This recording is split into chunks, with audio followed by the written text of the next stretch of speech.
क्या स्कूल में बच्चों को पनिशमेंट देना उचित है? आपकी क्या राय है? किसी ने पूछा है।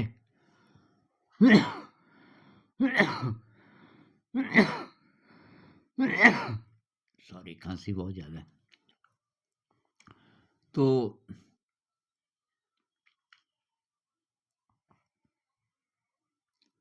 भाई, पहली बात तो जो शिक्षा है ना आजकल की,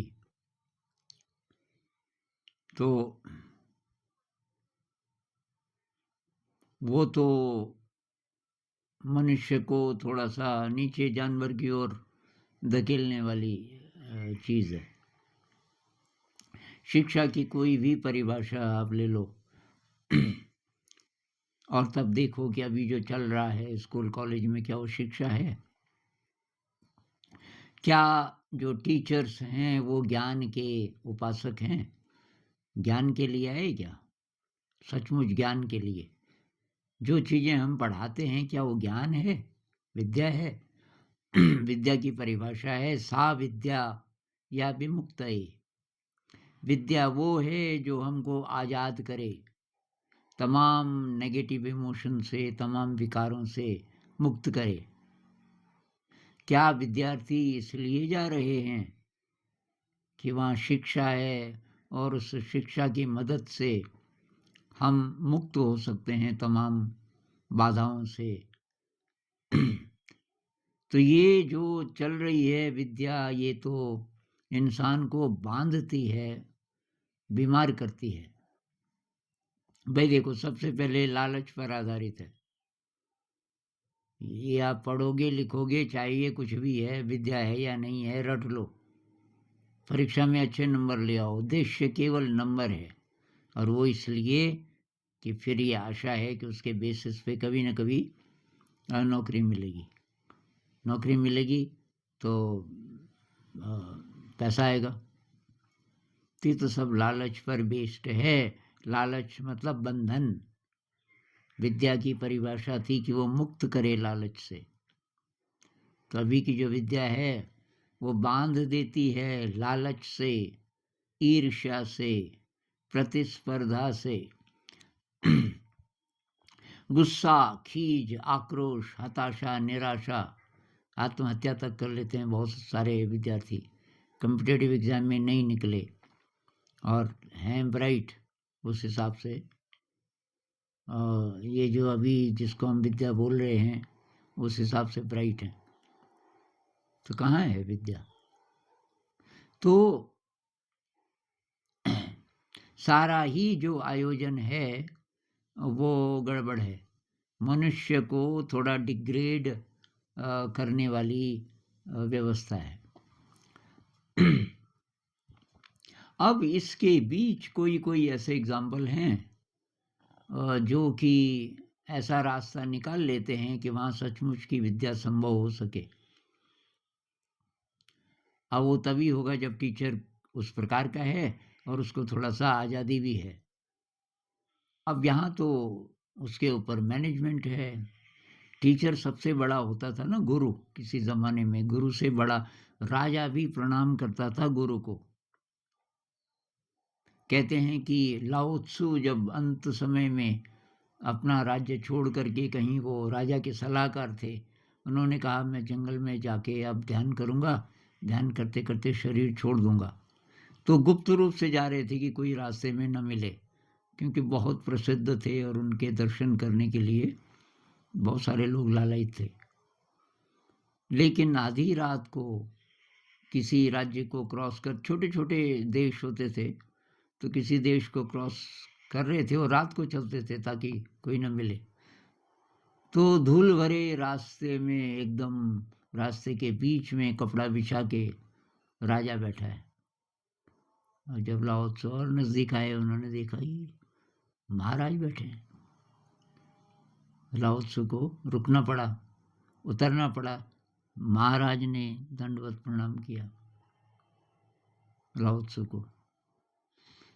तो गुरुजी को राजा प्रणाम करते थे किसी ज़माने में। आज के ज़माने में गुरु को नौकर बना दिया, और वैसे ही गुरु भी हैं। विद्या के उपासक तो हैं नहीं, वो तो नौकरी के लिए कर रहे हैं ये सब। कितने टीचर्स होंगे जो एक्साइटेड होते हैं सुबह, आज मैं कुछ नया करूँगा, आज एक नया कॉन्सेप्ट है। तो ऐसे कुछ कुछ स्कूल्स हैं दुनिया में जहाँ कुछ सचमुच की विद्या हो रही है, गिने चुने, और कुछ कुछ ऐसे भी हैं जहाँ है तो वही व्यवस्था, लेकिन उसके बीच कोई ऐसा इंडिविजुअल चला जाता है एज टीचर जो कि कुछ नया कर पाता है। तो अब बात आती है पनिशमेंट की कि भाई विद्यार्थी क्यों देते हैं हम पनिशमेंट?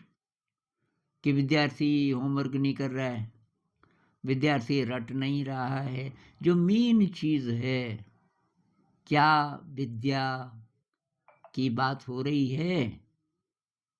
वो नहीं। क्या विद्यार्थी अच्छा इंसान बन रहा है, ज़्यादा कुशाग्र बुद्धि बन रहा है, ज़्यादा क्रिएटिव बन रहा है? ये नहीं। पनिशमेंट काहे के लिए दे रहे हो?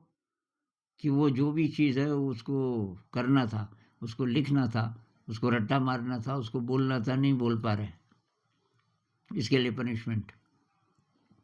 कोई विद्यार्थी कहे कि मैं उस चीज़ को नहीं पढ़ूंगा जो विद्या नहीं है, ये तो बांध रही है, ये तो डर पैदा कर रही है, इसको मैं नहीं करूँगा, कोई मानेगा? उसके माता पिता भी नहीं मानेंगे, न व्यवस्था मानेगी, न टीचर्स मानेंगे।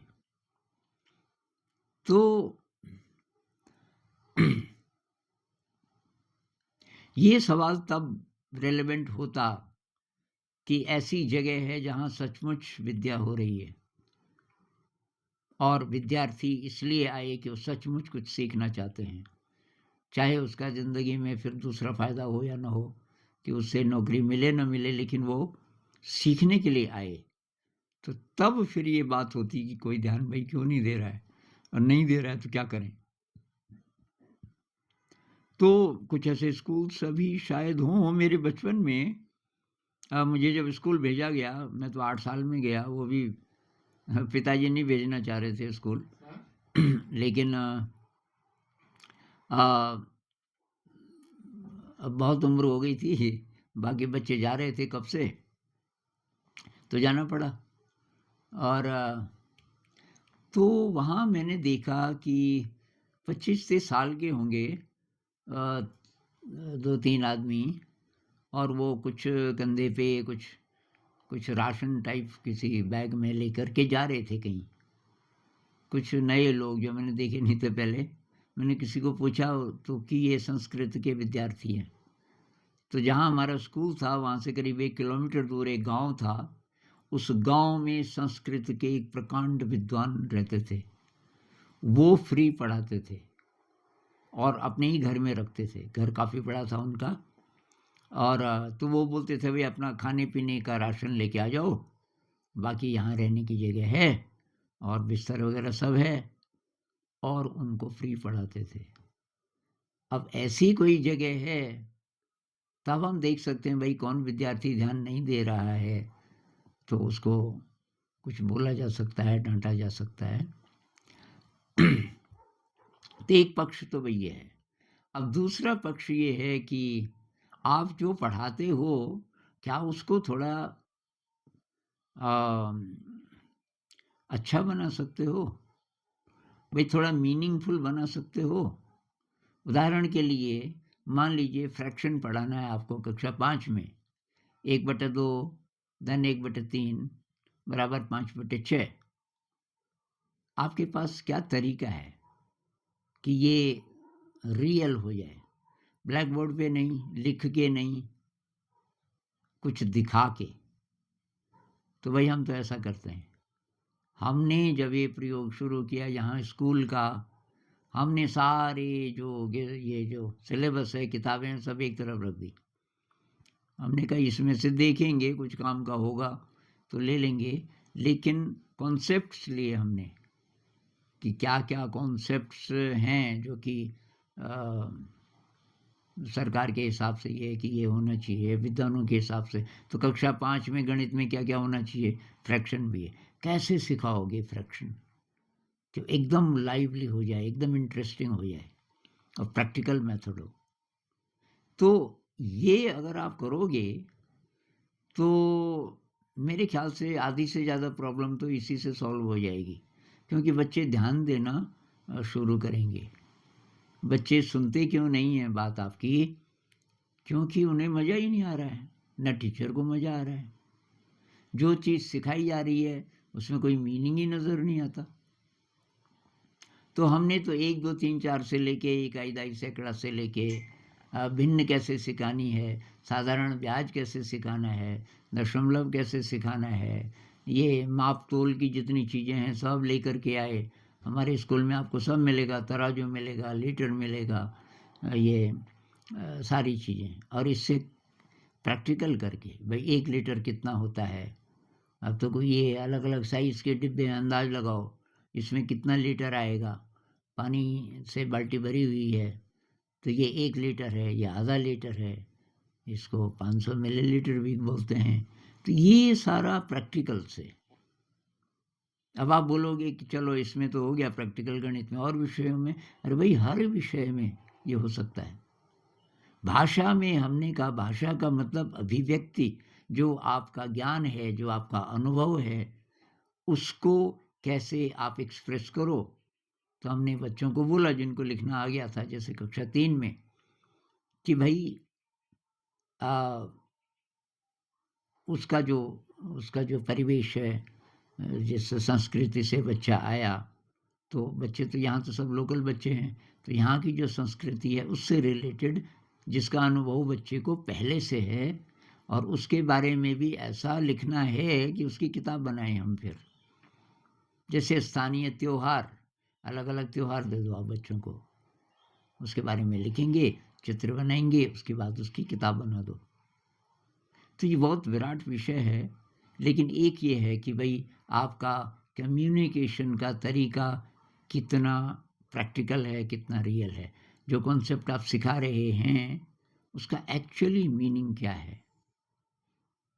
अब ये आप बोलोगे ये हम कैसे करें? हम पे तो थोपा हुआ सिलेबस है, तो बात खत्म हो गई, तब नहीं हो सकता। तो मैं बोल ही रहा हूँ ना, विद्या अगर हो सके कहीं, तब ये बात आएगी कि आपका कम्युनिकेशन का तरीका कैसा है। क्या बच्चे ध्यान करते हैं थोड़ी देर? भाई उनकी शक्ति कैसे बढ़ेगी? उनके अंदर की इंटेलिजेंस कैसे बढ़ेगी? इंटेलिजेंस को करप्ट करने वाली चीज़ें तो बहुत सारी हैं। ये आपका स्मार्टफ़ोन से लेकर के और सारा जो समाज में जो वैल्यूज़ हैं, जो न्यूज़ आती रहती हैं, जो आपके साथी लोग हैं, जिस तरीके की बात करते हैं, तो ह्यूमैनिटी को, आपकी ह्यूमन क्वालिटी को डिग्रेड करने वाली चीज़ें तो बहुत सारी हैं। लेकिन आपकी जो अंदर की शक्ति है उसको बढ़ाने वाली चीज़ें क्या हो रही हैं स्कूल में? थोड़ी देर बच्चे ध्यान करते हैं, कोई ग्रुप सॉन्ग्स होते हैं, इंस्पायरिंग म्यूज़िक होता है, म्यूज़िक दूसरी चीज़ है। आर्ट कितनी है, सीखने सिखाने की प्रोसेस में आर्ट कितनी है? आर्ट फिर बहुत ज़्यादा महत्वपूर्ण चीज़ एक आर्ट है। तो भई ये बहुत बड़ा विषय है, और जो टीचर है, वो कितना नेगेटिव इमोशन से फ्री है। ये भी बात है ना, एनर्जी लेवल कितना है टीचर का। बहुत हाई एनर्जी लेवल है, तो वह उसको गुस्सा नहीं आएगा ईज़िली, और शायद वो और तरीके निकाल लेगा। लेकिन एनर्जी लेवल लो है तो उसको तुरंत गुस्सा आ जाएगा।